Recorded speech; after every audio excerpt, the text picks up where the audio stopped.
Hey Frontline fans, welcome back to Comic Frontline. And fans, you're back with me, Mike Spider Slayer, getting ready to do Pay It or Slay It. It's Season 2, Episode 3, the video series where I show you random of 10 comic books that I read for the week, and I make a decision if you should pay it, slay it, drop it, whatever.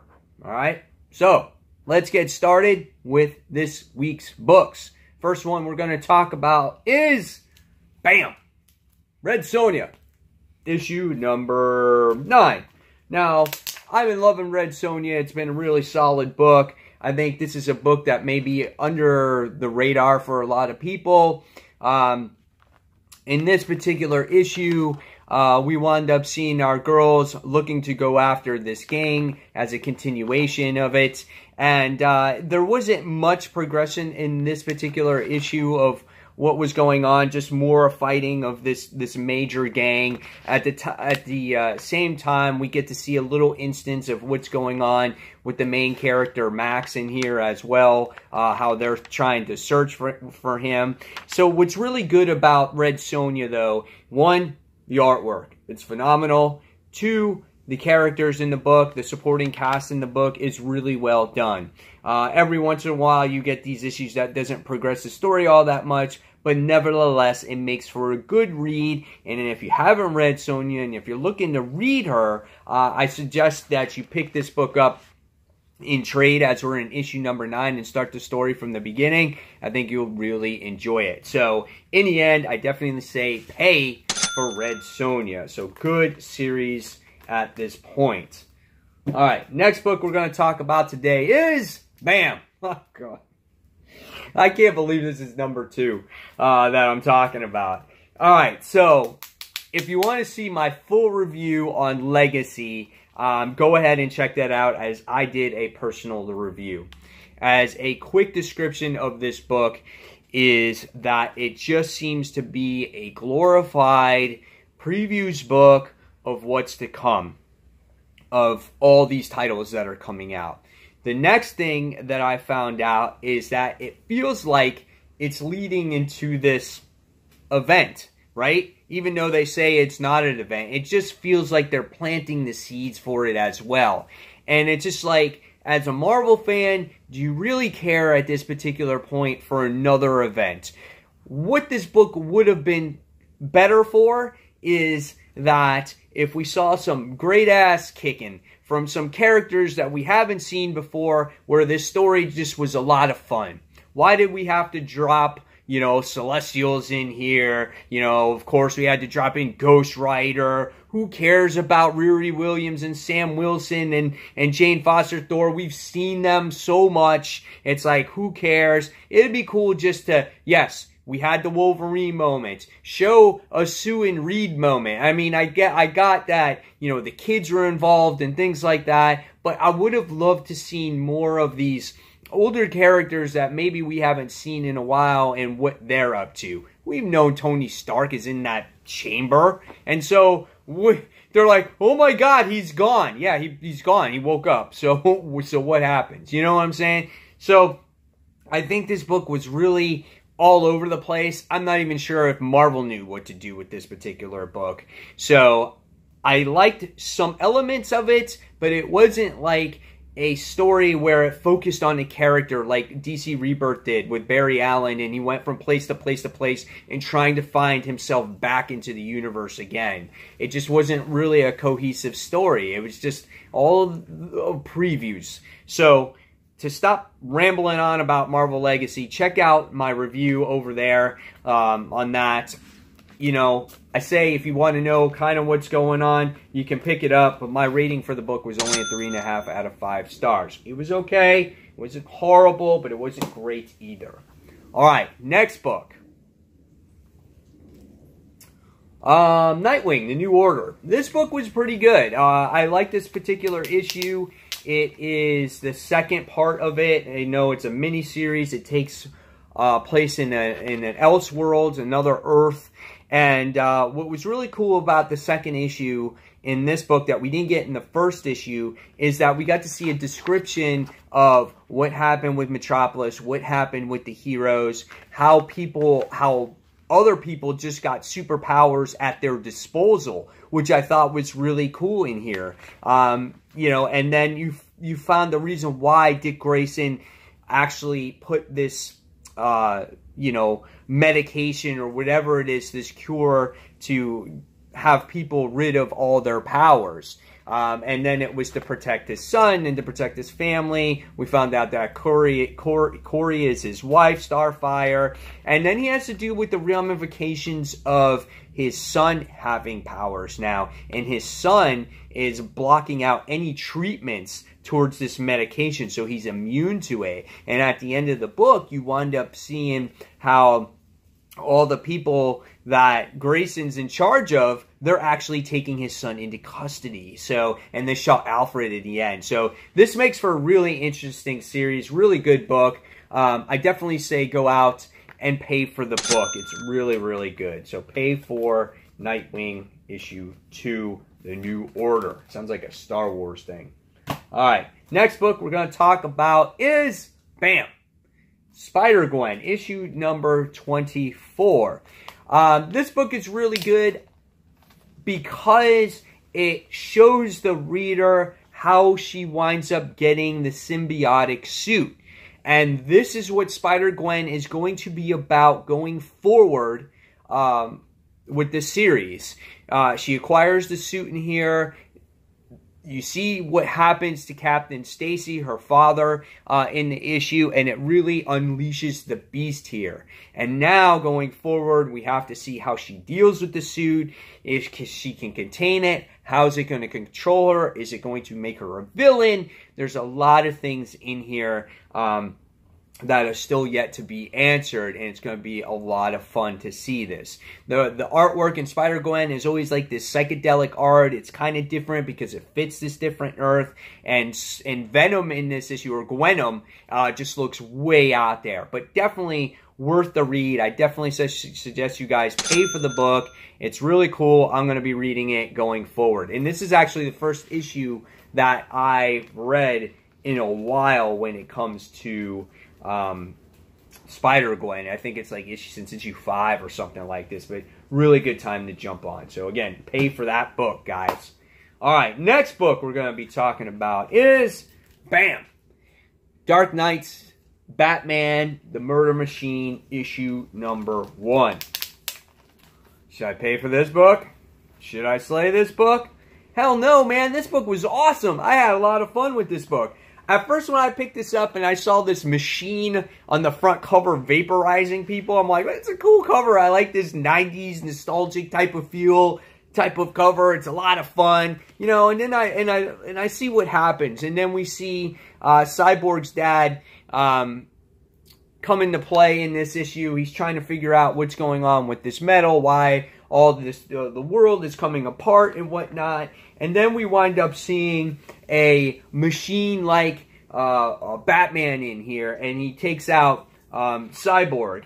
And we get to see the story of what happens to Alfred. Alfred gets killed by Bane, and basically Batman created an AI of Alfred. And then Alfred becomes, he contracts this virus, and he winds up taking over everything, and he kills all of Batman's villains. He's trying to protect Batman, and then he makes Batman into a into like this metal robot thing that just has no mercy on any soul, and it kills everybody. He winds up killing Cyborg. It's just a really badass book, and it has great artwork. It's just really out there and just a really different type of story. I had a lot of fun with it. If you guys want to check this one out, I definitely say pay for the book. It was great seeing AI Alfred just kick everyone's ass and then change Bruce into some robot. It was so cool. It was a lot of fun.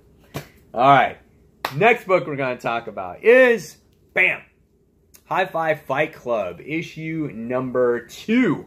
Another really good series, as this dives into a group of girls that work in a CD store. It takes place in the 90s, and we find out that the main girl, Chris, found out the secret about this club. and they asked her to join this vigilante club, and she's all full of emotions. And as the reader, you get to really dive deep into her mind on how she thinks about the whole situation. You know, she kind of gets bullied by one of the other girls. Her name is Dolores in here. And then she has a crush on one other girl that's also in a group, and it's her friend Maggie. And they wind up going out with each other and hanging out. And, you know, she tries to make her feel better about certain situations. It's really a nice emotional book on what this girl is kind of going through at the moment. She's the new girl in all this. And it has a nice blend of action, nice character development. It's a really good story. And I can't wait to see, you know, what this book is going to be like in issue 10. In issue 11. Really great independent book. This one is by Boom Studios. If you guys haven't checked it out, go check it out. Don't underestimate HiFi Fight Club. Really a lot of fun. I definitely say go out and pay for the book, everybody. All right, so our next book that we're going to be talking about is Venom Verse. So Venom Verse is just, again, another one of these books where you can't take it too seriously, right? We got these groups of creatures. They're called the Poisons. They destroy all different types of symbiotes, and then they become this new level of creature, right? And so in this issue, you wind up seeing just a lot of more fighting between all these different symbiotes. You see this giant man type of symbiote, you know, destroy Gwenpool. We wind up seeing Sabretooth, Poison fight another Venom. Carnage is in here, just doing all kinds of bad shit. Then we wind up seeing Deadpool in this particular issue, where we thought he's a Poison, but then he's kind of going undercover, thinking that he was infected, so you don't know which side he's on. Doctor Strange has been involved in this whole thing by recruiting Venoms from other universes to stop these poison creatures. It's just fun. Was this issue as strong as some of the other ones? No, I don't think so. But nevertheless, it's cool to see all these different types of weird venom and poison-like creatures. And again, if you don't take it too seriously, you can have fun with this book. So if you're looking for a fun read that has no continuity whatsoever, I say pay for the book. If you don't have the cash to spend on these extra types of books, then don't buy the book. Alright, so moving forward here, we go on to our next book, and our next one is, bam! Oh, God. Oh. I don't know what to do with this. The Scarlet Spider, okay? Ben Reilly. This book is stupid, okay? Ben decides to revive Kane and the stupid girl that has this disease that he's been researching to try to find a cure for, that he accidentally killed in the last issue. He revives Kane, and then Kane is all pissed off because he deserves to have the cosmic entity, you know, heal him and all this other nonsense. He gets all pissed off and he leaves. And then what happens is that we have this character by the name of Hornet in this book, and the fight is over supplies because after Secret Empire, Las Vegas is destroyed. And speaking of Las Vegas, my hearts go out to the people out there in Las Vegas, where they suffered mass casualties due to that shooting, and I wish those people all the best. I couldn't imagine something like that happening to me. It's got to be mind-blowing, and it's very frustrating that there's individuals out there that that can do something like this. So my hearts are out to these people. So speaking of Las Vegas, in this issue, Las Vegas is destroyed, and they need supplies. And so Ben sits there and has to stop this guy Hornet from stealing supplies from his boss, and they're fighting over a duffel bag of supplies, like of water and stuff like that, shit that you can buy at a grocery store. Like, it was so dumb. I'm like, this is stupid. What am I reading? And the artwork, I'm not a fan of it. The artwork is the same artist as Spider-Man 2099. This book, there's no point to it. It's so fucking frustrating. Like, I don't like it. I hate it. There's no point. It's following that same suit. We get to see a character that was reintroduced, I guess, from the 90s, and I guess they're going to slowly introduce him for him. But to fight over a duffel bag of fucking supplies, like, that's stupid. That's dumb. And you know what? I cannot rip this book up because it's a Spider book, and I don't like it. I already did Venom Verse once, the Edge of Venom Verse, and that was... I can't rip this book up, guys. It's just, I want to slay it so bad because it's so bad. It's one of the worst issues I've ever had, but I can't. I just can't. I'm just going to put it away, and I'm going to put it down, and I'm just going to say, don't buy it, and I have to skip the slay this week. I'm sorry if I disappointed you guys. It's just, I just can't. I can't. Next. Action Comics. Issue number 988. Really cool cover. Really like the cover here this week, and it has to do with the Oz effect in this issue, and then we wind up getting to see Clark, how he actually is meeting his father, really for the first time, like ever in real life, and we get to see all the pain and the suffering that his father has, and why he feels that Clark is not worthy for being on planet Earth because of the way the Earth people have treated Jor-El. And it was a really good story to see all this, because we get to see how Jor-El was actually taking off of Krypton right before it blew up. Now, my theory is it looks like he's been transported or something happened in multiple cases. So if this is truly Jor-El, I was thinking that Dr. Manhattan is the one that's actually transferring him from place to place.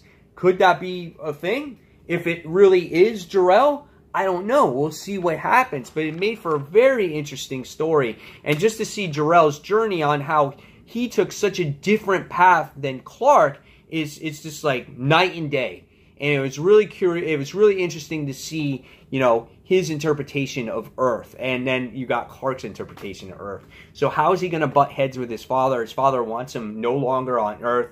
So this is going to be really interesting going forward with this particular story arc. So I say definitely buy the book, guys. It's a really awesome book to read right now. Probably one of my favorite of the week.